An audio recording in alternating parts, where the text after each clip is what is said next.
The wing readiness exercise we did this past weekend is an opportunity for us to test and get data on the wing's overall readiness to go and deploy to a foreign location and perform air mobility, which is airlift, delivering cargo or supplies to our sister services or coalition forces against a near-peer adversary, so at a high level of a potential conflict.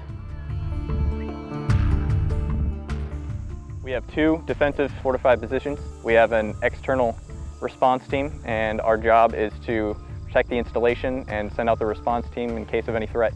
The importance is that we maintain our skills so that if we ever get into that situation, having practiced that situation multiple times is going to let us know immediately what we have to do instead of having to think about it beforehand.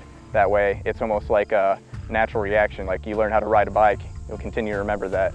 Just keep our skills fresh, so that way if we come into contact, we know exactly what we're doing and we can take care of it.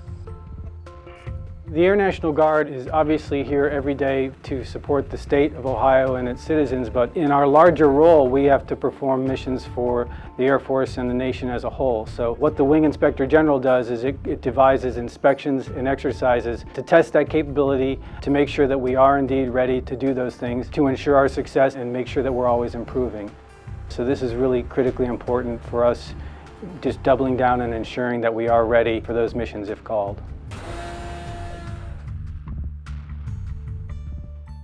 We are preparing to do our job, our mission, while in a challenged chemical environment, amongst other things. So our near peers have been known to use chemical weapons, and if we're going to take them on, if you will, we are going to have to be prepared to be able to do our jobs in a challenged environment.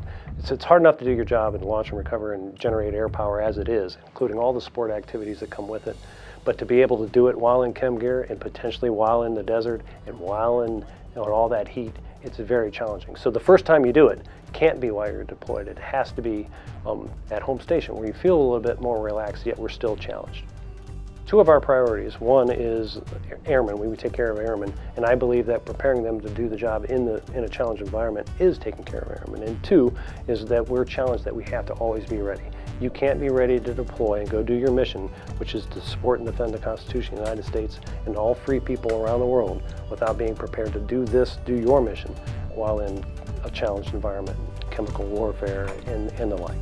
I've had the opportunity over my career to swear a lot of people in, and when the parents are there, I always tell that airman, because they're an airman after they swear in, I always tell that airman's parents that we will take care of your son or your daughter. And one of the reasons why I say that is part of what we're doing now, to make sure they're ready, so if we do have to fly, fight, and win in a challenged environment, that they will come home alive.